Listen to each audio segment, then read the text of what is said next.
Good afternoon, everyone, and welcome to the New Growth Women's Business Center's webinar series.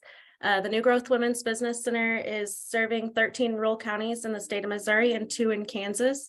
We offer technical assistance, networking, capital, and business training. We encourage you guys to get a hold of us if you need anything for your small business. But today we are excited. Dre has joined us from West Central Community Action Agency, and he is going to be talking to us about keeping your small business cyber secure, which I have a slide that I didn't advance. And Dre does IT here for West Central. He's super knowledgeable in his field, and we are really excited to learn with him today. There will be question and answer in the Q&A section, and they are encouraged. If you have any, please feel free to drop those there. This webinar is being recorded, and recording will be available on our website after it is finished. And without further ado, I'm going to turn it over to Dre. Thanks, Lincoln.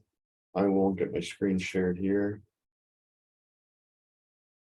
Oh, I'm muted. I'll stop sharing mine now. Okay, so hopefully you can all see my screen. Today we're talking about cybersecurity and IT.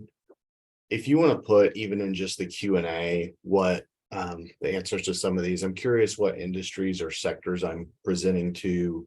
You could include how many staff you have, how many of those use technology, do you provide company email addresses, are you working with PII or protected information or sensitive information, assuming you have digital files, and this may be something more to reflect on, how would it impact your business if they were lost? What if you still had your copy, but criminals had a copy as well? Do you use online banking, have debit or credit cards? Do you personally or does your business have a social media presence? Some of that's reflect, but if you do want to put any of that in the Q&A, I'll keep an eye on that. Yesterday, I presented a similar webinar to West Central, but they all knew who I was. So I'm the Senior Technology Director for West Central Missouri Community Action Agency. I assist New Growth.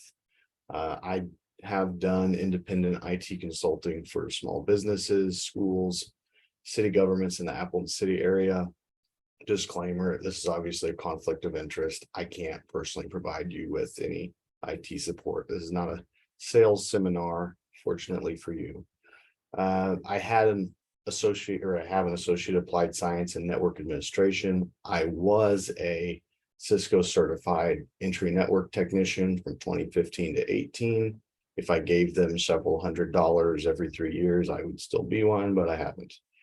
I did work at Insight Support in Nevada, Missouri, which is an outsourced internet tech support call center. So if you had Wild Blue wholesale internet, instead of calling your reseller when you got technical support, you probably talked to me or somebody sitting right next to me.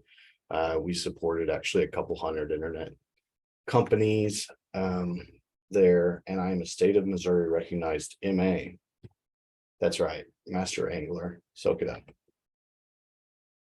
So we're going to go over types of internet, computers, printers, electronic fax, IT support, because sometimes, and even if you have IT people or you are IT people, there you may reach a point that you have to call somebody. None of us can know everything. Email, software, antivirus, anti-malware, scams, cyber insurance, Square card readers, data backups, and faxes. So as far as types of internet,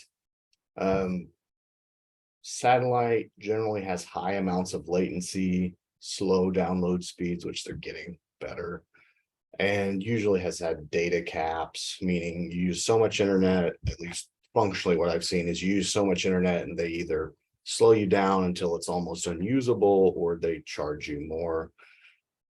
Your traditional satellite internet was in geosynchronous orbit, meaning it spun exactly, the satellite your dish was pointing at, spun exactly the same speed as the Earth so that your dish could point exactly at it. The way that works, if it was lower, it would be spinning around the Earth from our perspective. So for that to work, it has to be over 22,000 miles away. And if you request a website, it goes up and back down to a gateway station, and then the website page is uploaded to you over that. So it travels that 4 times before you receive a response. It's really slow as far as latency. Low orbit networks like Starlink, if you've heard of Elon Musk's Starlink, um, they'll be only 340 miles high, or it's more flexible. They're faster. They have to have a lot of satellites going overhead, because what they're really counting on, and they plan to launch 42,000, is you point a dish generally in the sky, and these satellites are just constantly flying over. So I know at least a little earlier on with Starlink, they would have gaps where for 2 hours or maybe 30 minutes, there was just no satellite flying overhead. So you just did not have internet at that point. Mobile hotspots are usually data limited. Sometimes it's cheaper to purchase 2 hotspots than to get one and pay the overages. When I say mobile hotspots, it's probably this little device that you get from a Verizon or an AT&T, something like that. And they have some more business oriented mobile hotspots that, instead of being this small device that you plug a phone charger in and you can kind of throw it in your bag, it might be a bigger, looks like what you might think of as a modem or a router. And those usually have a lot more data, and they're not that much more expensive. We have noticed that VoIP phones, or phones that run over the internet, tend to perform poorly behind a mobile hotspot. And then there's DSL.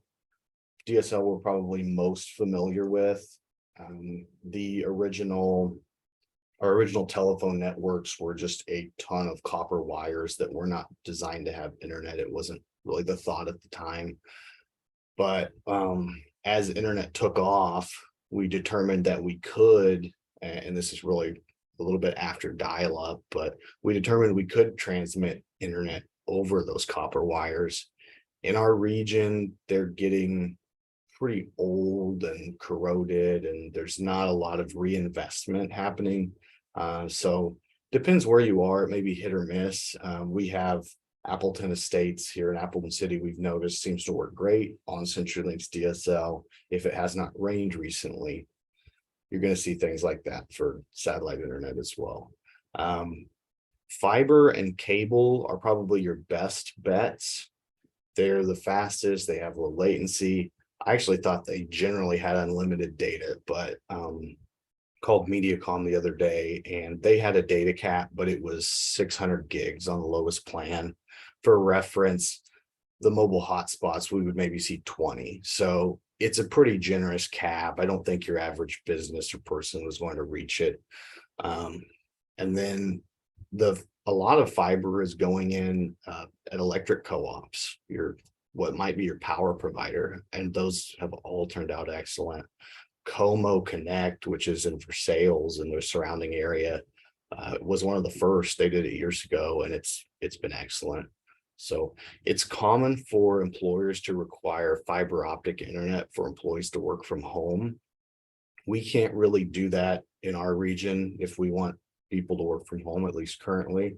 But that's what, if you work for something big like the Federal Reserve, that is the policy. So when you look at internet packages, you might see the phrase DIA, that's direct internet access. And it means other subscribers in your area, when they come online, can't slow you down. A lot of our DSL, especially, let's say they run one cable down a road, and let's say that it has the capability to run 100 megabits a second. What often would happen is they sold that plan, they sold the 10 megabits a second plan to 20 people or to 30 people. And if you were the only person home trying to use it, or maybe there was only, a small percentage of them, you could get your full speed. But if everyone is, I shouldn't say home or business, but if everyone's on the internet on that line and they've oversold the line, then you will not get your advertised speed most likely. So that's what DIA means. And then internet sold as a business, usually, or when they call it a business plan, it usually has an SLA. SLA just means service level agreement. And that defines your compensation if there's downtime. sometimes those can be really aggressive. Sometimes it's not just, oh, I get 10% off my bill because it was down for 10% of the month. Sometimes it's to where it was down for, let's say, 10% of the month. You don't pay your bill at all and they compensate you. So it's not often that you end up compensated for that, which is good. You would just rather have your internet, but you know, if that's in place and depending how aggressive it is, they have a really good reason to maintain and to keep your internet working. My next slide here. This is just an illustration of your traditional satellite internet. So let's pretend that we were on a fiber optic network. We would just be down here in the lower right, connected directly to the internet. But if we're somewhere that our only option is satellite internet, they basically plug one of these dishes into it. It beams it up to outer space. It beams it back down to you. So again, if you request a website, you send that request comes back down, hits what you could call the real internet, and it starts coming back to you over that 22,000 miles times 4. So regular internet, we'll see a latency, like how long does it take to get that response, of around 30 milliseconds. And it's common on this type of satellite internet to see around 640. The internet wasn't really designed to operate that slowly. It's websites will actually time out. You may click something and your computer may start saying it's data, and by the time the website gets it, or whatever the program on the other side is, it may assume in the time it took you to reply that your internet has went down, and it'll just drop the request and give up on you. So not the best option if we can avoid it. And then here, if we were to, this is a ping, but we're just saying hello over the internet. This kind of gives you an idea of that network we're going over. It's not really 1 or 2 devices. We don't get straight from our business internet to a website. We have to take a bunch of hops, and these are all devices in between. You could kind of think of this as if you're driving somewhere, you had to take a left turn and a right turn, and you eventually made it there. So this is just to illustrate, if something at your local internet provider goes down right next to your location, you're probably going to notice it because you can't get anywhere on the internet. But let's say something went down way in the middle or closer to the website. Maybe you can get to most things, but some websites are inaccessible. It's amazing the internet works at all, to be honest. So here's some free resources to check the internet options available at your location. Probably your best bet is to ask other businesses what they're using and if they're happy with it in their area. But as of March 10th, 2022, the FCC's allocated over $4.7 billion, stipulating they would provide faster internet to areas with slow or non-existent internet options. This FCC map contains data that is self-reported by the internet companies. If your address is not listed on it, you can add it. If there is no address, shows no unfulfilled need. If the speeds that your internet companies report that you receive are not available, or if you just do not receive the speed, but you are able to purchase the package, you can dispute that as well. So this is your opportunity to hold internet companies accountable, because they did receive tons of phones. So here's an example of what we could dispute. This is not the best example because this building has been split, but there are tons of addresses that exist, and you can look at some of these buildings, especially outside of the city limits, that just aren't on the map. So we can click location challenge in the upper right, or if we click an address, if we're actually on the list and we see the packages that our internet companies have told the FCC that we can get, but then let's say I called Mediacom and they don't offer internet at all, I can dispute that. You can click availability challenge. I can pick which provider I'm disputing, and then the reason for the challenge is below. It only takes a couple minutes, and it could help us receive better internet in our region. Right now, if you're on the FCC map and you scroll out, it all of the gaps just kind of merge together and it shows 100% coverage. So according to them, they've done a great job. As far as computers, we see inflation with dollars, and we really also see inflation with hardware. A computer that was fast 5 years ago might barely run your business software. So sometimes we can get ahead a little bit by purchasing a computer a little bit faster than we need. And 5 years later, we don't want to throw it in the dumpster quite yet. It hasn't frustrated us. Maybe we make it an extra year or something like that. So when you are shopping for computers, most all computers have the same parts inside, whether it says, or I should say the same brands of parts inside. So if it's an Acer or an HP or a Dell or a Lenovo, they all sell computers with Intel CPUs. So you'll have a sticker in the lower right. I'm looking at mine right now. It says Intel Core i5. So there's i3s, there's i5s, there's i7s, there's i9s, and it's literally the higher the number, the better. It's very simple. But if it just says Intel inside and it doesn't say which Intel's inside, I would avoid that. It's probably incredibly slow.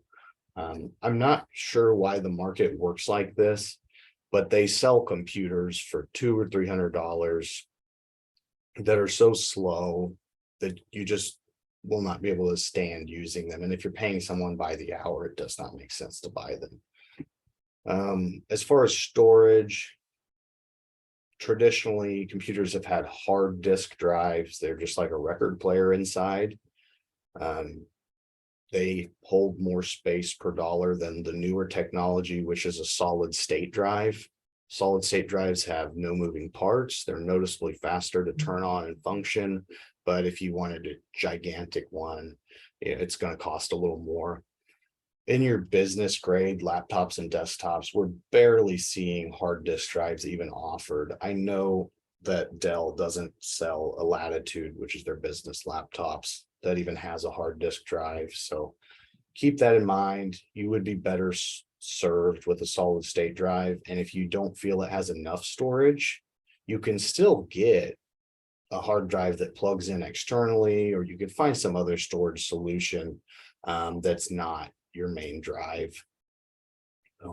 Memory or RAM, this is just working memory. The computer uses programs, store things there temporarily while you use them. It's not where you would actually like put a photo, turn your computer off, and the photo still be there. There's inflation here as well. We used to think that 4 gigs was enough, GB standing for gigabytes. We're really shopping for 16 at this point, but you could buy something with 8. Usually you can get a bit more performance or lifespan per dollar in a desktop. Laptops can't dissipate heat as well. So if a laptop starts getting hot, it has 2 options. It can turn the fan faster, which will drain your battery if you're not plugged in, and it's kind of loud and annoying. And it can slow down its own CPU. That would be like if you were driving down the interstate and your car started getting hot, so now you're driving 30 miles an hour. I don't think it's the best solution, but laptops are very mobile. Programmers are just constantly programming just efficiently enough that a current computer or maybe a couple-year-old computer will run their software. That's not a bash on programmers. That's just how the market and the programming cycle works. Whoever can churn it out the fastest, the cheapest, is usually going to be getting ahead. So if we were to compare what's sold as a home computer or a business computer, usually a home computer is going to have poor warranty support. A manufacturer may ask that you send that computer back into them to wait for them to repair and ship it back if you have an issue, which for most businesses that doesn't work to be without your computer for often 2 or 3 months. And that's if they're willing to work on it at all. Home laptops are often not made to be disassembled. Individual parts are rarely replaced, mostly disposable. Honestly, the mostly disposable is true on business laptops as well, but you can at least open them up and put a fan in or something like that. Um, on the business side, Dell and Lenovo offer excellent warranty support if you purchase it. Dell Pro support used to be next business day on site with parts for a hardware issue. So let's say one day my computer won't come on, it just has an error on the screen, the fan has quit spinning or whatever it is that has stopped me in my tracks. We could call Dell, who is honestly a PC tech from a shop, will put on a badge from Dell because they're contracting with Dell. They'll walk in your door with those parts, install them, thank you, leave. So some of these business warranties that upfront it costs $100 can pay off. So while computers are still generally disposable, we see about a 3 to 5 year lifespan. Business grade laptops are tougher physically. They can survive a little more of a drop or getting banged around in a bag for hopefully that 3 to 5 year period. If you're wondering how serviceable a machine is, if you're shopping in store looking at a laptop, flip it over. Can you see screws? Because if you do not see screws, or the screws are like these really tiny, like not even a number 1 Phillips, they're just comically small. They've never intended you to take that apart. A lot of your home laptops, if they do have screws, they're under the little rubber pads that kind of stop your laptop from sliding around. So if you have to peel these pads off, that's a way you can tell from the outside they did not intend that to ever be opened. They intended it to be thrown away and replaced. And it does pay to ask a Dell or Lenovo rep for a better deal versus just adding something to your cart and purchasing, at least on the business side, if it's sold as a business machine. I've probably seen anywhere from 10 to 40% get knocked off the price. Sometimes it's annoying after because now you have a Dell rep that has your email and they're calling you and they want to sell you another, but saves money. On printers, there's really 2 distinctions. It's how do they print? So inkjets use a liquid ink. 600 pages is considered a high yield, a very common ink cartridge is an HP 64XL. It's $45.99. So that comes out to 7.6 cents per page for ink alone. The printer itself, if it's an inkjet, is usually sold at a loss. They may cost, $80 for this company to manufacture, and they might sell it for $20. Liquid ink dries out within a few months if it hasn't been used. If it dries in the print heads, the printer is usually done for. These are not serviceable machines either. I did see I think it was an Epson Eco tank, and it was kind of neat. They have these little tanks and jugs that you dump the ink in. But what I noticed is there is looks like a surgical tube about 2 foot long that runs it from the tank to the print head. So if you bought one of those, print a few pages and let that dry up, I don't think you will ever get it to work again. A laser printer uses toner, which is a powder that the diffuser burns onto the page. That's why it comes out hot. And 3,000 pages is a normal yield. You'll see high yields of 6,000 or 9,000 pages. But I'm trying to make an apples to apples comparison. And in this case, we came out at 2.6 cents a page for a Brother 760, which we purchased a lot of at West Central. Toner does not go bad. It's not going to dry out in the cartridge. It's already just a dry powder by design. The laser printers are more expensive. They're not sold at a loss. They're not trying to get you in some ink scam, basically. So you'll see them between $100 to $300, depending on what features you want in the printer.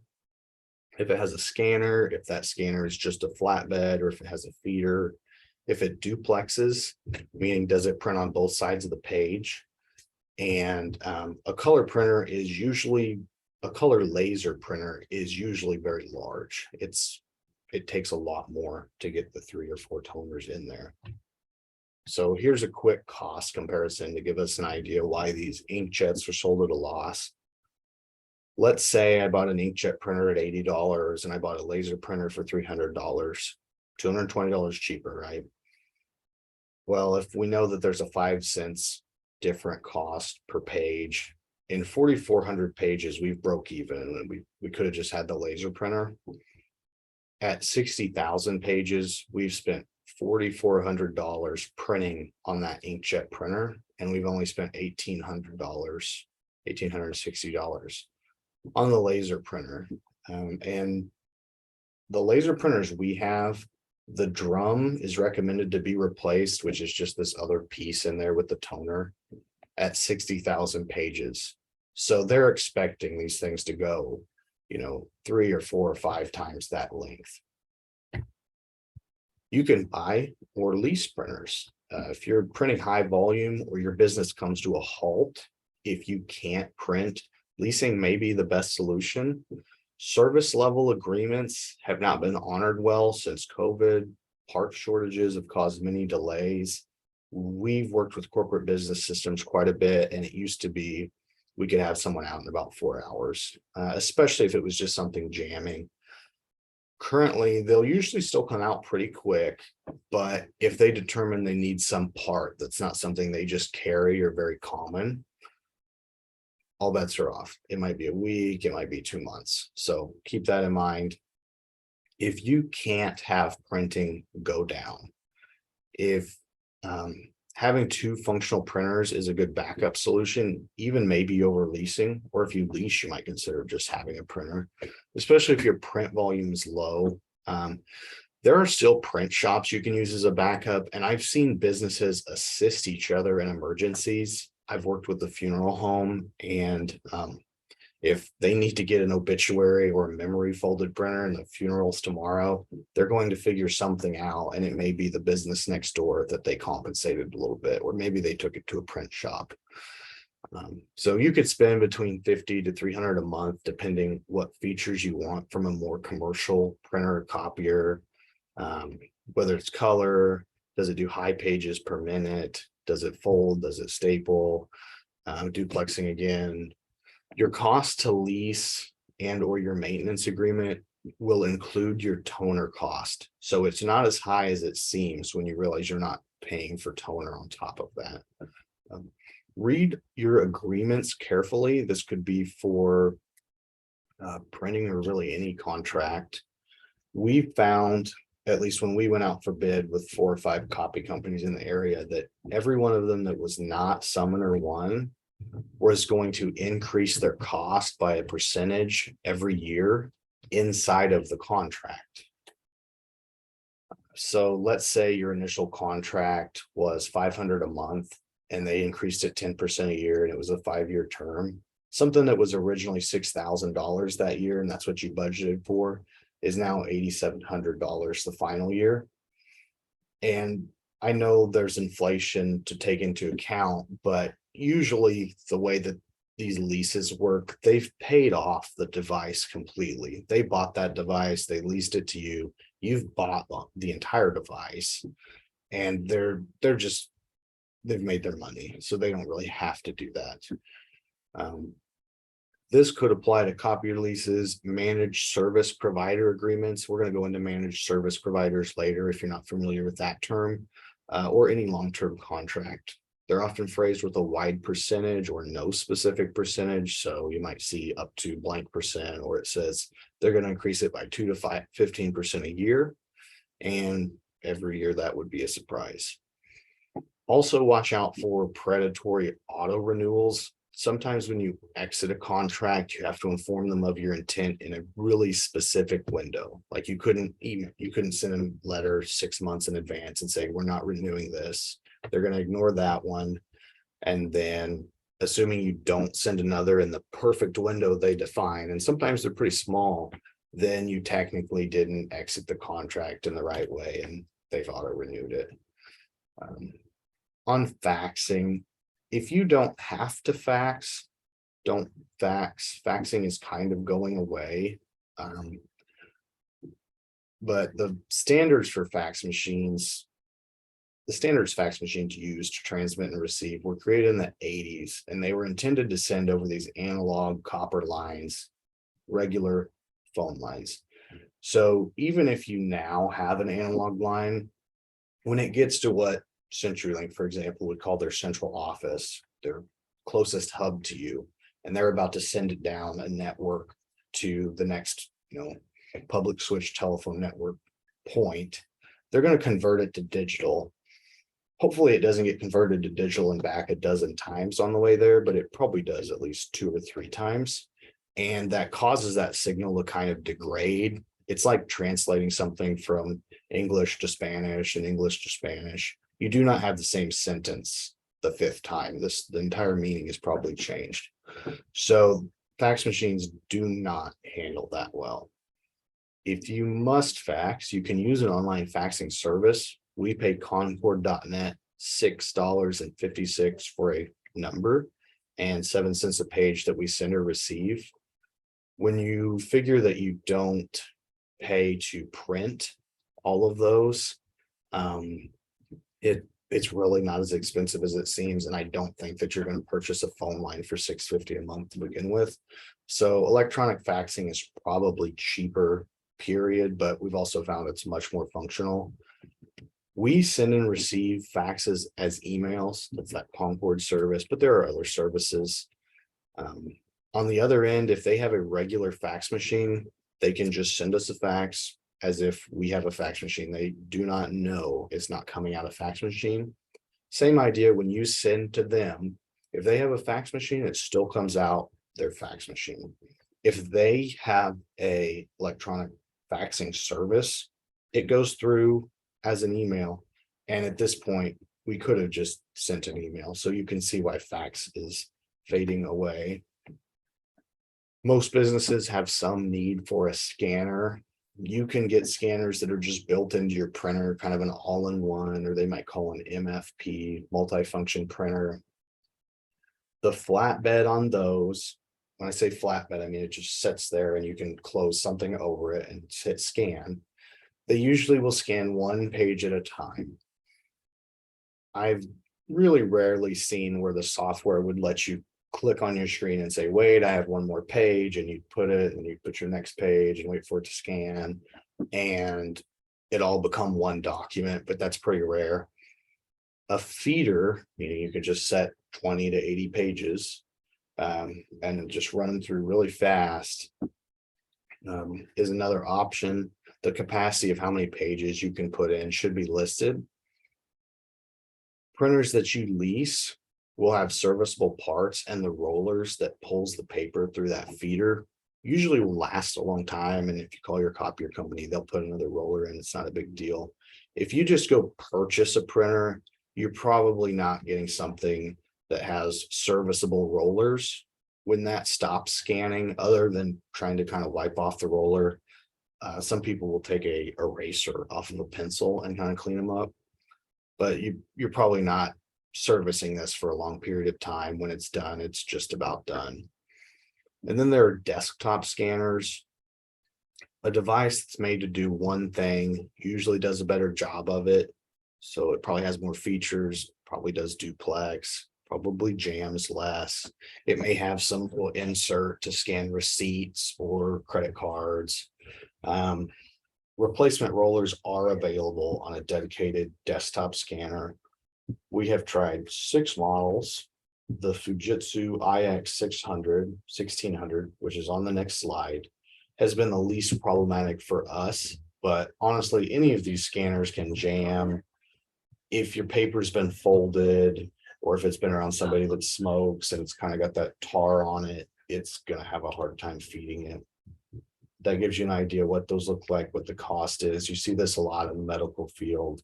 If you walk into a hospital, you're probably giving them your insurance card and they might run it through one just like this. If you have reached the point you think this seems like a lot, I would just like to call somebody to worry about IT things for me. You can contract out most problems. So depending on your size, contractors are probably your best bet. You might find someone that's independent they can usually come in a little cheaper than a managed service provider, which we will talk about. An independent cannot provide the response times of a managed service provider. There's minimal succession planning if they could, should they be sick or unavailable. Like I said, I've worked with many businesses in the Appleton City area. And if I'm in Springfield in the hospital for a week, it doesn't matter how many exclamation marks you put on the text about your printer, I'm not dealing with it. So I would say most feel similar. So a managed service provider is usually, they used to be called PC shops. We thought of them as computer stores. Well, computer stores started doing a little on-site service like a Geek Squad. And what we're seeing now is usually these PC shops, there might be one person in there, or they might not have hardly any store hours. They might be 3 or 6 or 10 employees that drive around in a service area to all of the clients. So if you are a client of a managed service provider, the way that's financially structured usually is you're paying them so much a month, period, whether they do something or not. And they do try to include something in that, but you're going to run into things that they'll say, oh, this is out of the scope of our agreement. This is ticket work, and it's going to be, whether it's 150 an hour or 110 an hour. We used to have a contract with a company that I could call J Mark out of Springfield, and to talk to them on the phone was 175 an hour. A lot of software that you pay a subscription for comes with support that the software specific, or that software's, I did not phrase that well in the PowerPoint. Anyway, it's free through the company. I used to think, let's say I show up at a vet and I'm working with their extremely specific vet software and I can't get something to work how they would like. I used to get kind of nervous if I had to call that company on their behalf. I found out people do not care. They do not want to call the company. They're happy to pay you to call the company for them. So that was kind of surprising, and probably an IT tech may get a little more out of them or be able to hold them to, whatever the agreement is, but that I've seen that quite a bit. So in-house, if you reach 28 staff that use computers or technology, that's probably where you can break even and just hire an IT staff. I've seen small organizations put an employee in a dual role. So like an IT staff and a teacher, or maybe they're IT and they're your HR. It seems a little hit and miss. It's a pretty specific field. There's a lot of subfields under IT, but I have seen it. Even organizations with internal IT staff are going to contract out specific projects. Network administration is not programming, and we could have an entire list of things that it's not. I would ask local businesses who does their IT support. Again, I've assisted around a dozen businesses around Appleton City, and I've never advertised. I never really intended to do that. And I've found that small businesses just talk to each other and ask these kind of questions. Again, disclaimer, I cannot be your support. Email accounts. There's free personal email accounts. We're all probably aware of like a Gmail or an Outlook or an @live.com. So there are accounts that are intended for a business to use. So on the left, obviously a huge benefit for your personal accounts. They're free. The price is right. But if you do not pay for a product, you usually are the product. Free email services are usually propped up by advertisements. These advertisements are targeted to you more accurately by their algorithms reading your email. So there's potential privacy concerns. This is what most small businesses do. Honestly, these algorithms are not generally people. And usually individually, we're not that interesting. We have to think, if Google has how many million subscribers, what makes me special enough that an employee at Google wants to read my emails? So with free or personal accounts, it's challenging to cut off access if you have employees turnover. Malicious employees can take advantage of this. They can take steps on their way out to really cause you a headache. So if you do use these type of accounts, make sure you enable MFA, which is multi-factor authentication, which may just mean that occasionally when you sign in, you get a text code or a second email gets emailed so that you can validate that sign in and they know it's you. I would not skip any options for recovery accounts. Add as many options as possible: recovery phone, recovery email address, keep meticulous notes. This isn't a perfect system, but one business I go in, they have a book in a safe. When I walk in, the book comes out. We reference these passwords, we use them, and the book goes away when I leave, and it's honestly worked for them. Accounts intended for business use provide access to management tools that are intended mostly for IT staff to use, but if you have an interest, I'm sure you could use them. Management portals can reset passwords, disable account access, rename accounts. You're gonna have like a maiden name change, provide a new employee access to an old employee's emails or the previous employee's supervisors. There are a lot of features here. Usually a managed service provider would manage this for you, and that's probably one of the things they would include in the monthly fee. The average time that an employee keeps a job is currently 4 years. So tools that assist in turnover and succession planning can really pay off. Here's an idea of cost on some of these business accounts. And sometimes you can get, additional software to come with them. So at $6 a month, we see web and mobile apps and services. And what they're really giving you is email, and then you can go to like Word, Excel, PowerPoint in a browser. And it's $6 a month. So here's the first tier of Microsoft 365 Business Standard. And instead of web, we now have the desktop version of Word, Excel, PowerPoint. If you're a nonprofit or if you're in education, a lot of these prices get better, or some of this is free. Here's what a management portal looks like. So clicked on an account, and if we needed to, let's say we terminated an employee, we could block their sign in, we can delete the user, we can change their password. It's really not, it's not too difficult to deal with turnover with that type of account. So onto software. You can buy outright or pay monthly for Microsoft Office. They've been phasing out the one-time purchases for years. They seem to make it harder to find, but right now they're selling it on Amazon.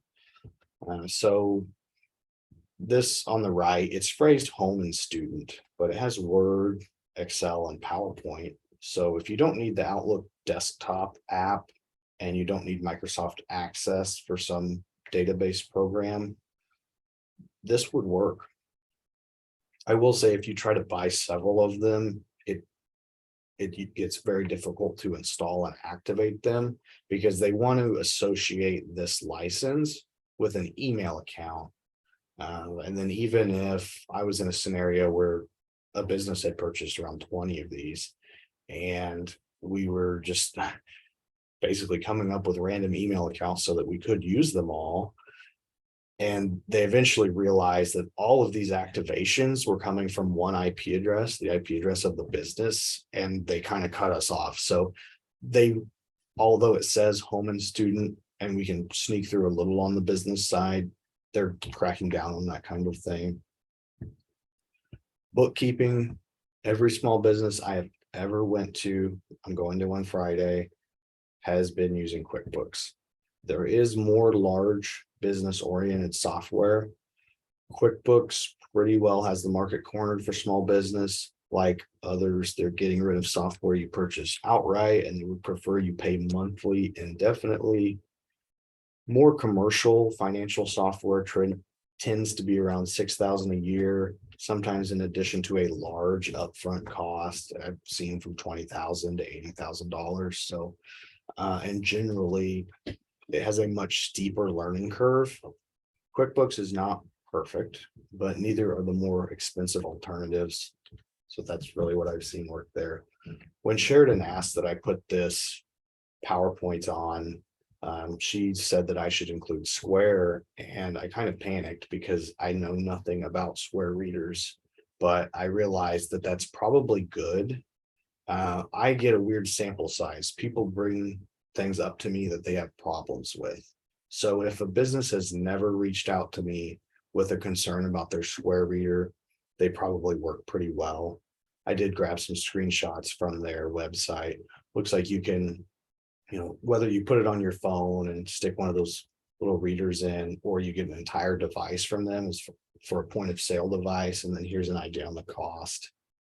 I used Square for years and it is very user friendly. Perfect. So, and then there's going to be really niche or specific to your industry software. I know Avamark is used by vet clinics, probably not every vet clinic. There's probably several softwares out there, but that's just an example. I'm not going to know, and your local IT is not going to know every software that exists. I would find someone that's in your industry and is a similar size to you, or if you want to grow, maybe a bit larger, ask what they're using and if they're happy with it. I would not be shocked if they said, we're not that happy with it. Oftentimes we'll find that, different businesses use two or three or have used two or three over the years, and they just can't find one thing that does everything they want exactly how it works or exactly how that company wants it to work. There's kind of pros and cons where an easy to use software is usually not as fully featured as a software that has a large learning curve.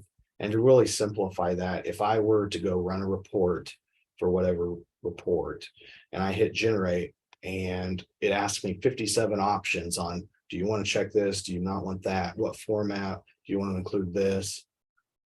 That seems like a lot the first time you do it, but maybe after a year of running that report, you would think, oh, I wish I could tweak this just a little bit. And it seems like that's where all these software are having to meet in the middle, where they include enough options, but not make it overwhelming. Online reviews and top 10 sites are almost exclusively paid marketing.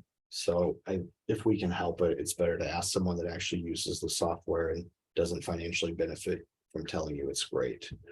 The software business model is changing. Again, you used to be able to purchase software outright.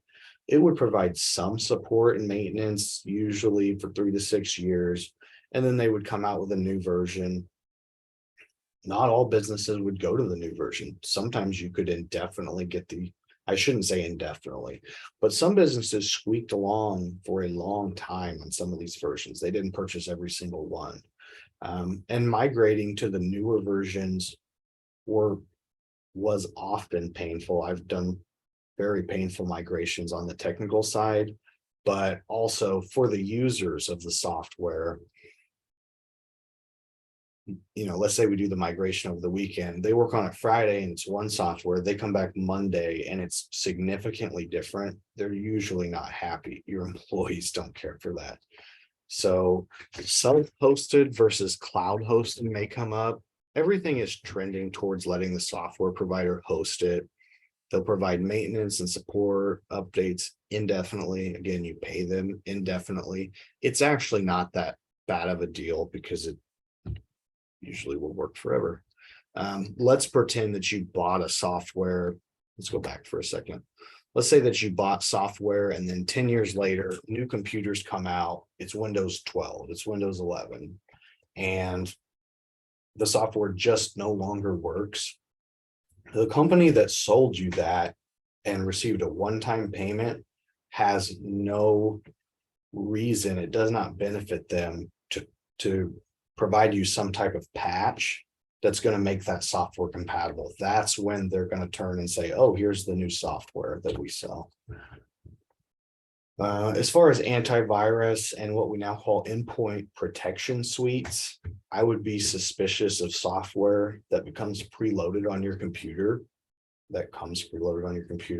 A third party paid your PC manufacturer to put that on there, hoping that when you took your computer out of the box and they start popping up their message about welcome to your 7-day trial, give us your credit card and we're going to secure everything and take care of this. They're hoping that you would subscribe, and it's pretty convenient. It's already on there, but if that's the best marketing they have is just to kind of corner you like that, they're probably not the best company out there.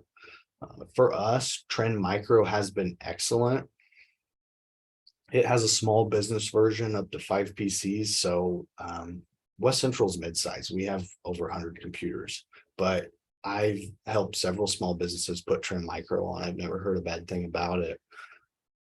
There's never really going to be a number one antivirus that's the number one indefinitely, because if you have the biggest market share, what are the hackers trying to program against? You become the one that gets picked on. So there'll never just be one, or one will never reign forever.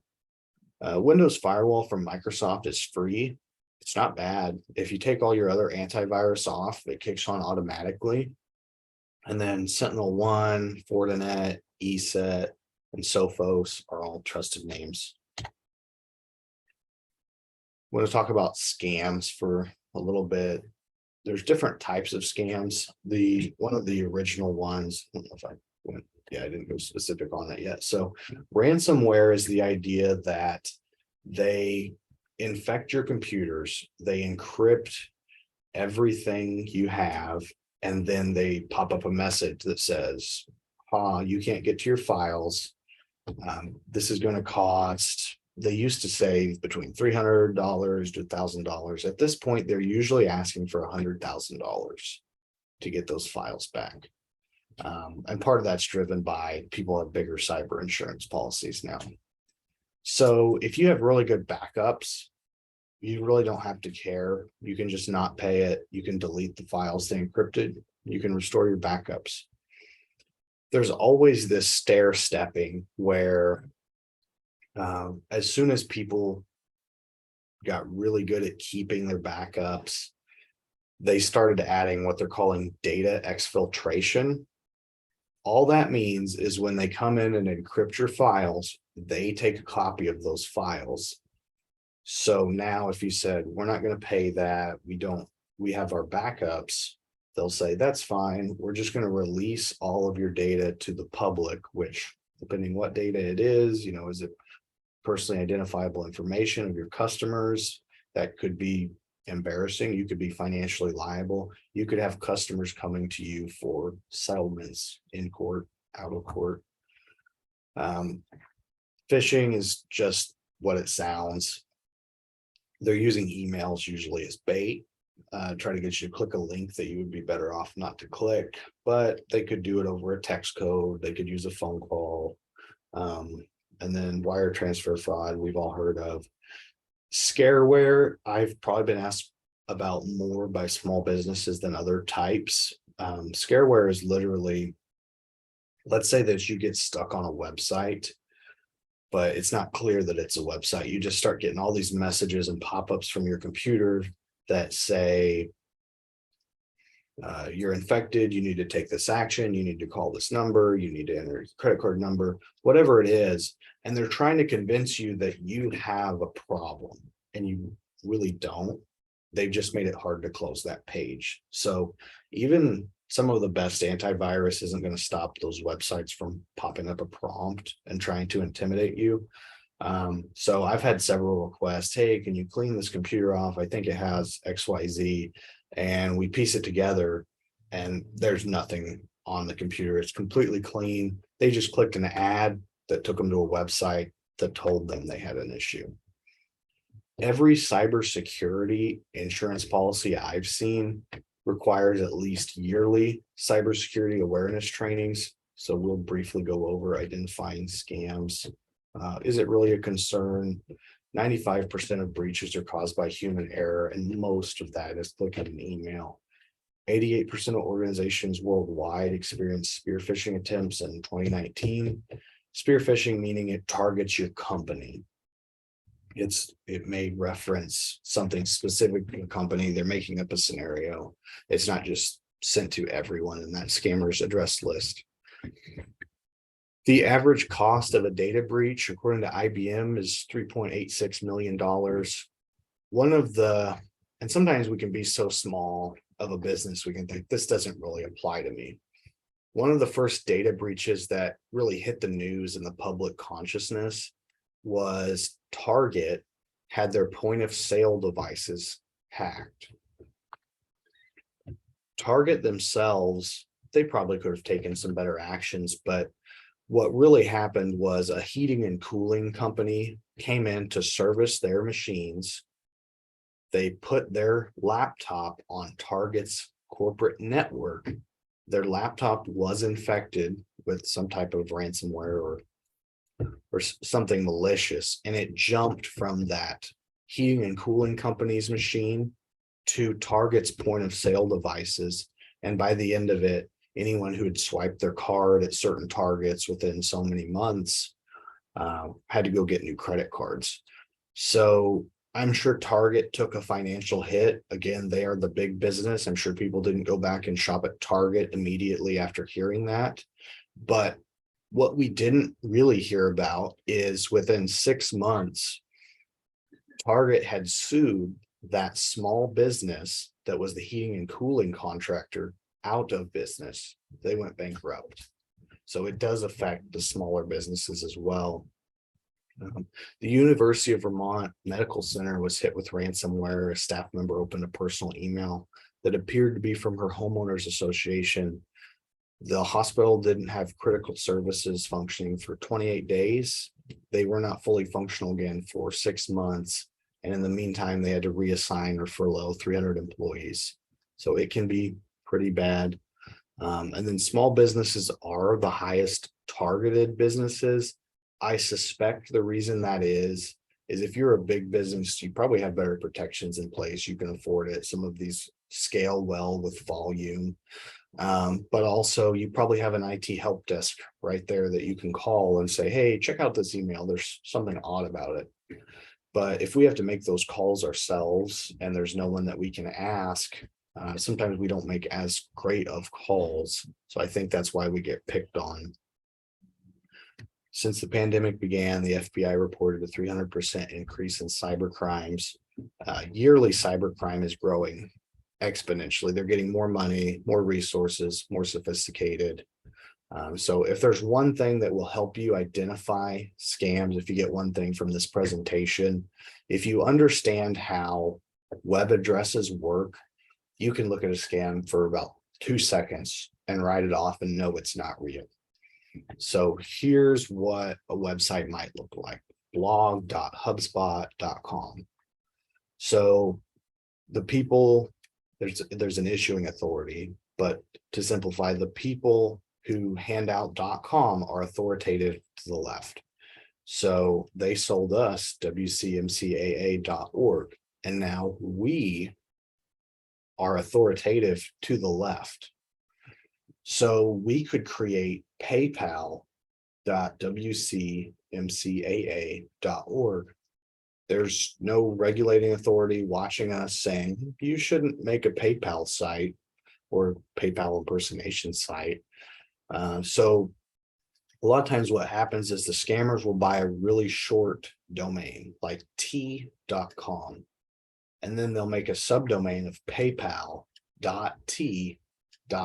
So if you received an email and said you need to click here because something's wrong with your PayPal account, and you just briefly looked at the link that you're hovering over, you can't look at it and say, well, it says PayPal, it must be PayPal. You need to look at the web address, and if it says paypal.t.com, you would really be going to t.com or let something who has access to t.com set up just to scam people. And we have some pretty specific examples of that. This is a text message I received, and it says there's something going on with my Amazon account. I need to click here. Excuse me. And when you look at it, it's Amazon-case ID and some random numbers .ink.to. So you can write this off instantly. It saves you so much time. You don't have to call Amazon and say, oh, I got this. Is it really you guys? You don't have to check your credit card company and see, has there been a charge? If you see this and it's not taking you to Amazon.com, instead it's really taking you to ink.to, you can just ignore it and go about your day. If you click this kind of thing, they can tell you've clicked it and you'll become more of a target. They know you're a live target. Just for the purposes of this PowerPoint, I clicked that. I wish I had not, because I get probably 5 times the spam I used to. But here we are at their site, which is designed to just capture emails and passwords. And at the bottom, you can see I'm not at Amazon.com. I'm at verify case ID, some random numbers, and it did send me to a different address. I'm now at duckdns.probably.com. But if you look at the site, you can't just look at a site and think, well, that looks like Amazon, because it does. And it doesn't matter what the website is. There's nothing stopping someone from either taking a screenshot of a website or just downloading the contents of a page. So like, there's nothing in Amazon's logo or anyone's logo that, whether it's copyright or not, they can put it on their page.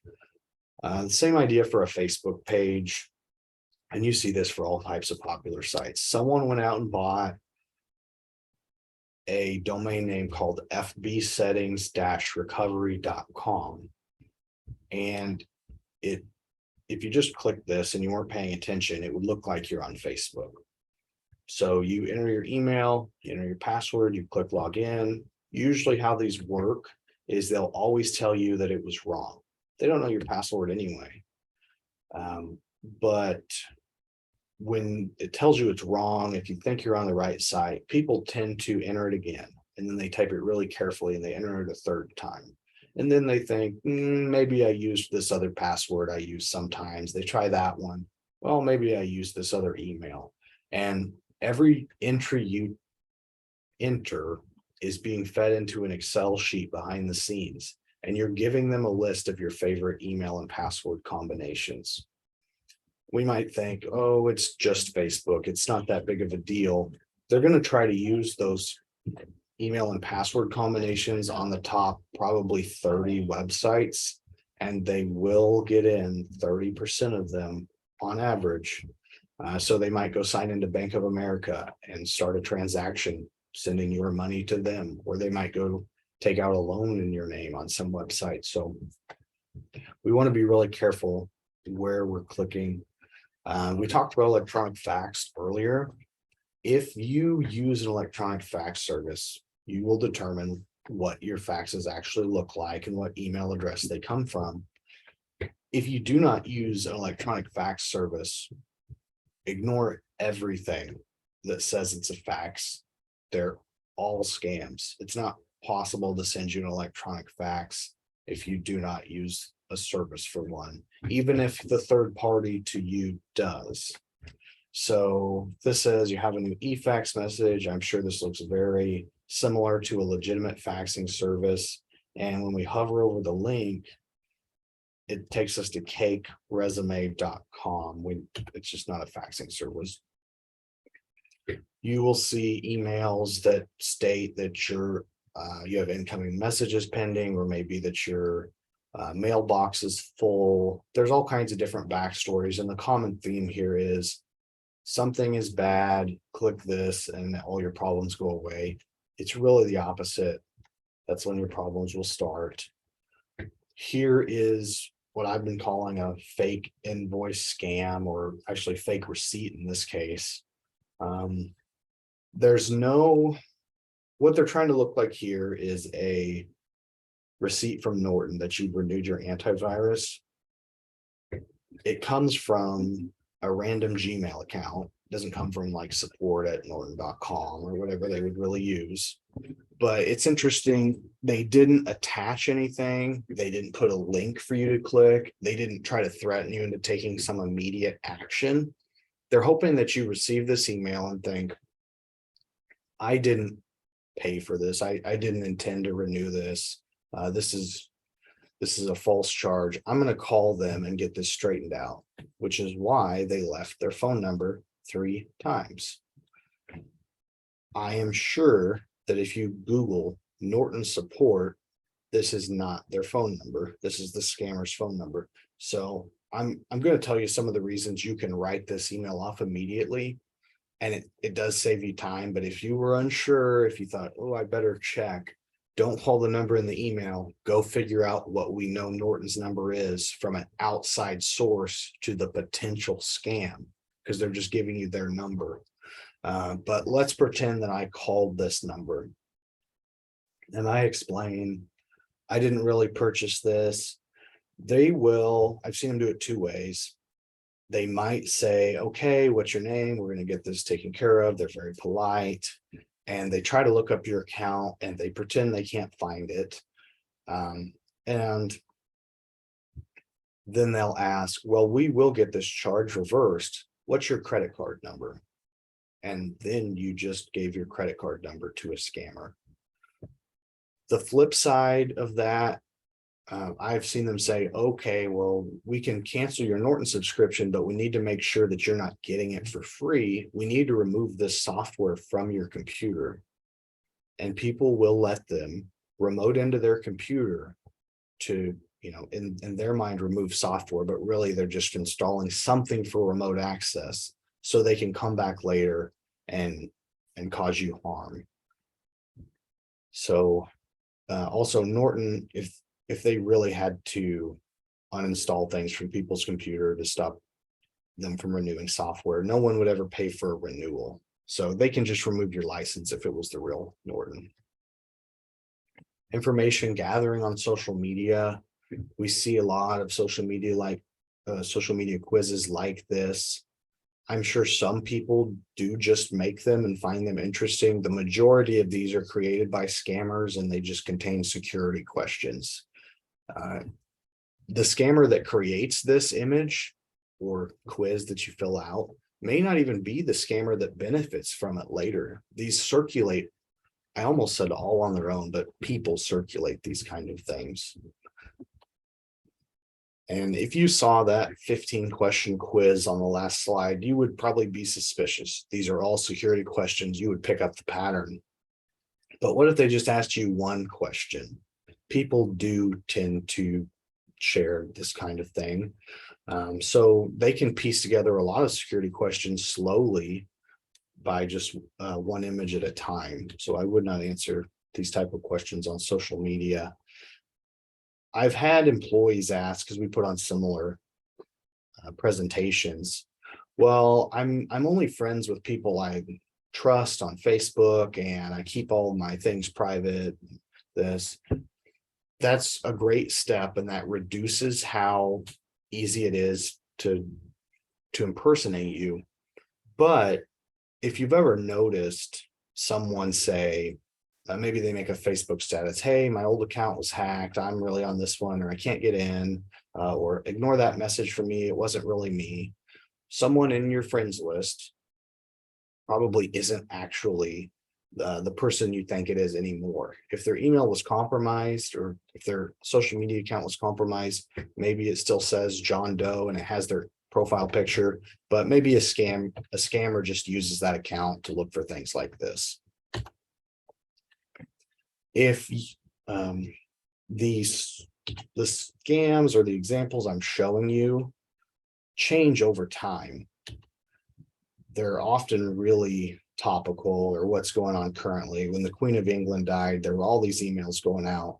I'm the queen and I'm not really dead, and you put me on an island and I can't get off and I need $500. And then as soon as I get back to my crown and my monarchy, I'm going to reward you with, blah, blah, blah. So if you want to receive newsletters with current scams, there are a couple solutions out there. There's probably dozens, but the CISA.gov Shields Up program is intended less for IT people and more for anybody. And it will show you things like I've been showing you today. If you received those and thought, that's a little on the technical side, it's a little much, the AARP actually puts out really good scams and fraud information. You can sign up for their bi-weekly watchdog alerts, and they're targeting senior citizens. So it should be very easy for all of us to digest. You may already, or you may be considering cyber insurance. You may be able to add cyber insurance to an existing policy at a minimal cost. An umbrella policy might already cover your cyber incidents. We have found effective cyber insurance costs around $10,000 a year for $1 million in coverage. These costs are expected to increase faster than other insurance fields. And depending on the size of your business, you may not have that much liability, but Hiscox, Chubb, AIG, and the Hartford offer highly rated insurance packages. Obviously, your insurer would like as few claims as possible. So generally, they provide access to some cybersecurity tips of their own and best practices as a part of your package. Even a cybersecurity training program is possible. I would take advantage of anything they offer. You're already paying for it in your package. Every school in the state of Missouri recently received the image on the right. It's a list of IT controls, and it's very similar to what the banking sector deals with already. But I suspect that we will see all businesses with information technology having to comply with similar controls in the coming years. Insurance carriers will eventually mandate, and many of them are already, that you'll do something like this. People will probably neglect to insure it. It's a bad situation. It's very expensive. And then the legislation could follow when I do not think it's going to be the Wild West forever where we can just do anything and not have to be insured. These controls can be challenging and costly to put in place and to maintain after. If you receive similar, or if your goals include similar, I would skip some local guy that does 1 or 2 or 12 places. I would jump straight to a managed service provider who's going to be able to respond to questions more around the clock. And then disaster recovery. There's a variety of reasons that you could have what we could define as a disaster. You could have a fire, hardware failure, human error, ransomware we talked about, tornado. You can have a malicious employee delete things. There could be a flood, software failure, or data corruption. I specifically referenced QuickBooks here. If you use QuickBooks and it prompts you occasionally to back up, I would not ignore that, even if you just keep the backup on your computer. I've seen QuickBooks data files corrupt, and I've spent hours on the phone with QuickBooks running various tools they provide. And at the end of the day, the file is still corrupt, and we had to use the last backup that we had. Power loss, especially power loss while something is saving, but depending on your business and how long you can not operate your business, you may even want to have something as dramatic as generators. So disaster recovery or business continuity plan can be very involved. I would start, especially as a small business, I would just start with file backups. So determine a strategy. How are you going to back up files? Which files do you want to back up? Implement the backups. And then the most important step is to test them. There are hundreds of stories of people installing some backup software and never testing it. And then the day comes that they need it, and they've been paying for it all these years. And it could be as simple as they didn't check the right folders they want included in the backup. So here's just some ideas to throw out on how you could back up files.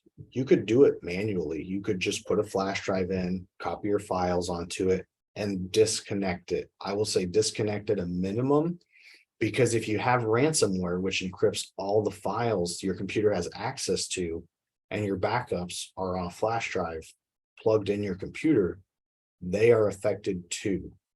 So we'll hear different phrases. Sometimes it's air gaps or offline backups, but you do not want your backup accessible by your computer. Manual backups seem to be prone to human error. Anytime I've asked someone who does manual backups when the last time they did it was, they usually kind of look at the ceiling and grin like if you were getting onto an ornery child. So we don't tend to do them every day if we have to just do that ourselves. But it is great for if you have a data limited internet connection. I did try to put an online backup solution on someone who was on satellite internet, and they were already running out of their data without it. So it really didn't work out. But it's also cheap. You could consider, let's say you did that, you had the flash drive, you could consider fireproof safes, you could keep something off site. There's all kinds of ideas around that. And then there's automated solutions. There, you could install a software like iDrive, which you can get online. It's $80 a year for 5 terabytes of data, which is more data than most businesses will ever have. You get to pick what files you want to back up, what frequency. Most people do daily, and then you can restore those files to the same or a different computer later. Different computers, very important because your computer may not be functional. You get to pick what date or time you want to restore from. So if you accidentally deleted a file yourself, or you had ransomware, you had an entire computer die, or you just opened your template and really butchered it and wish you had the one from yesterday, you can just restore it. It's just a time machine. Programs cannot usually be transferred. You're still going to have to go find, if you know, your installer for your printer or whatever it may be that you installed, but you can bring in the data like your Word documents, but you would reinstall separately the program Word. That is all I have. I don't know if anyone has any questions or concerns. There's no questions in the chat right now, but if you guys have any questions, feel free to drop those in there.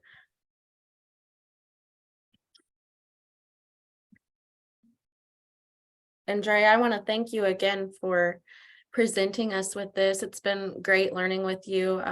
Even though I listened to it yesterday, I still learned more today because you had more today. Thank you. And oh, can you see that, or do you want me to read it to you? I can see that. So a long time ago, Google Drive was more for Google's file types, which if you use those, that's great. I do think that they now include that you could put other types of files and Google would grab them. I don't think you would really have a whole lot of concern. I would have to look if they give you incremental backups, meaning could I grab Tuesdays of last week because of the ransomware? But I'm not extremely familiar with Google's backups, to be honest. So you're using the paid version of G Suite. So usually a paid version of anything is more business oriented, but that's what I would investigate. And it may be as simple as Googling, are Google backups incremental? Can you restore different dates? Because let's say that you had ransomware and it encrypted all the files your computer had, and by the time you caught it, those files were backed up. Well, if it overwrites your only copy of the backup, if they're not incremental, in that scenario, it didn't do you any good, really. But something like hardware failure where your computer quit, you're just going to sign into Google Drive on the next one, it would be perfect. Thank you. That's a good question.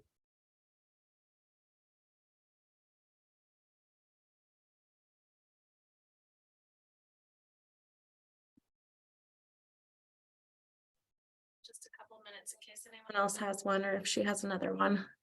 Okay. I do want to add that we do monthly webinars for those of you watching. They typically take place on Thursdays. Our next one coming up is on government contracting, I believe. I didn't look the schedule before I started this webinar, and I should have. And that will be a good one, presented by, I believe her name is Christian. And she hasn't done any for us yet, so we're really excited to bring her to them. And then, as usual, we'll have Corey next month. We're not sure on the topic. This is his busy time as a CPA, so I'm sure he'll get that to us quickly. So we want you guys to stay tuned to our Facebook page, New Growth Women's Business Center. And we also have New Growth Community Development Corporation, if I can talk. Check those out. All of our past webinars are on our YouTube channel. If you look us up on YouTube, like and subscribe, you can keep up with that. Also, you can request services on our website, newgrowthmo.org. Just feel free to check out any resources we have. We partner with a lot of people, and we're excited to bring you as much information in the new year as we possibly can, starting with Dre's awesome presentation to keep you guys safe and keep you up to date on technology. I don't see any more questions. So thank you again, Dre. I really appreciate it. And I know Sheridan was on here and really appreciated it. All right, And well, thanks for having me. we will wrap this up.